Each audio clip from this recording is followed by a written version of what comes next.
बढ़ते हैं अगली खबर को। केजरीवाल को लेकर बीजेपी का आम आदमी पार्टी पर आरोप। भ्रष्टाचार में लिप्त सभी दल केजरीवाल के साथ है, ये बीजेपी ने बड़ा आरोप लगाया है। और साथ ही साथ घोटाले में आम आदमी पार्टी की स्थिति भी साफ हो गई है, ये भी कहना है बीजेपी का। अन्ना से लालू तक पहुंचे हैं अरविंद केजरीवाल। केजरीवाल का असली चेहरा सामने आया। आतिशी और सौरभ को भी रिपोर्ट करता था विजय नायक। बीजेपी नेता सुधांशु त्रिवेदी ने आज ये बड़ा हमला अरविंद केजरीवाल और साथ ही साथ आम आदमी पार्टी पर भी किया है। बीजेपी ने कहा केजरीवाल ने आतिशी और सौरभ का भी नाम लिया है। केजरीवाल जी ने आम आदमी पार्टी के अपने पूरे चाल चिंतन चेहरा चरित्र में दिखा दिया है। चरित्र लोगों को समझ में आ ही गया था, चाल पहले ही गड़बड़ नजर आ रही थी, अब चेहरा भी बिल्कुल साफ हो गया है। अब मैं यह भी कहना चाहता हूं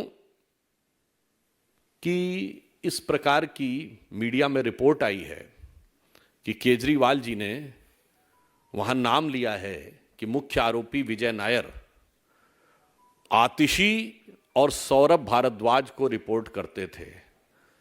महोदय, अब मैं ये कहना चाहूंगा, ये तो समझना बड़ा मुश्किल है कि भाई शराब का घोटाला तो था, जिसको देखो वही आज यहां मदहोश है।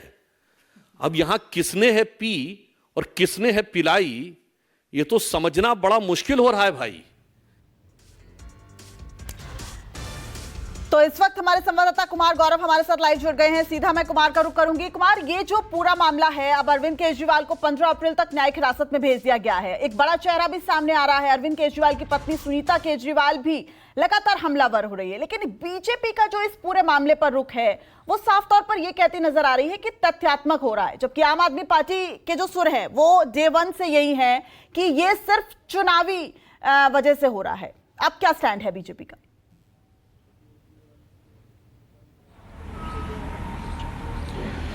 देखिए, जाहिर तौर पे बीजेपी जो भी आरोप लगा रही है कि वो ईडी के द्वारा कोर्ट में जो कहा गया है, उन तमाम तथ्यों को मीडिया के सामने रख रही है। और मोटे तौर पर लोकसभा चुनाव का एजेंडा क्या है? लोकसभा चुनाव का एजेंडा है परिवारवाद और भ्रष्टाचार। बीजेपी और खासकर प्रधानमंत्री इन दोनों विषय को बड़ा मुद्दा बनाते हैं। और जैसा कि आपने कहा कि एक चर्चा भी है कि अरविंद केजरीवाल अगर जेल जाते हैं और जेल से सरकार चलाने में असमर्थ होते हैं, तो ऐसे में सुनीता केजरीवाल हो सकता है मुख्यमंत्री की कुर्सी संभाल ले। वैसे में एक बार परिवारवाद का जो तमाम विपक्षी पार्टियों पे बीजेपी आरोप लगाती थी, खासकर जो इंडिया अलायंस में साथ हैं, उन सब पे, उसके साथ साथ केजरीवाल भी जुड़ जाएंगे।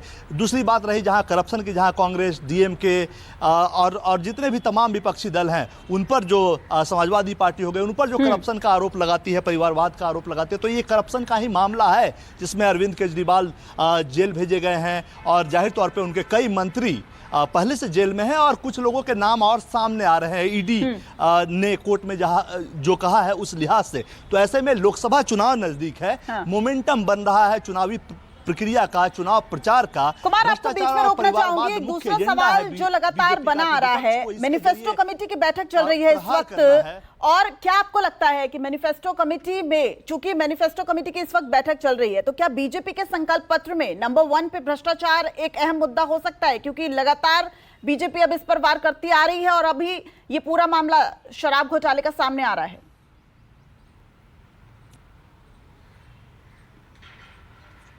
देखिए, बिल्कुल, जहाँ तक मैनिफेस्टो कमेटी की बात है, देश भर से लगभग लाखों सुझाव बीजेपी के कमेटी के सामने आए हैं। आज उस कमेटी की राजनाथ सिंह की अध्यक्षता में पहली बैठक हुई थी और तमाम जो मोटे तौर पर जो बीजेपी का एजेंडा होगा वो देश भर को सर्व करने वाला होगा, कैटर करने वाला होगा, लोक लुभावन होगा। ज्ञान जो है, जो प्रधानमंत्री ने टर्म निकाला है, जिसमें किसान भी आते हैं, युवा भी आते हैं, गरीब भी आते हैं, महिला भी आती है, उन सबको कैटर करने के लिए उसमें अच्छे खासे लोक लुभावन वायदे होंगे। जहां तक आप ठीक है कुमार, समय की कमी है इसलिए आपको बीच में रोकना पड़ रहा है। तो साफ तौर पर अरविंद केजरीवाल की मुश्किलें बढ़ रही हैं, लेकिन बीजेपी के हाथ इस वक्त एक बड़ा मुद्दा है भ्रष्टाचार, और हो सकता है कि आने वाले समय में बीजेपी से संकल्प पत्र में जरूर शामिल करें। फिलहाल रुकते एक छोटे से ब्रेक के लिए, लेकिन तमाम खबरों का दौर न्यूज़ 24 पर जारी रहेगा। आप देखते रहिए।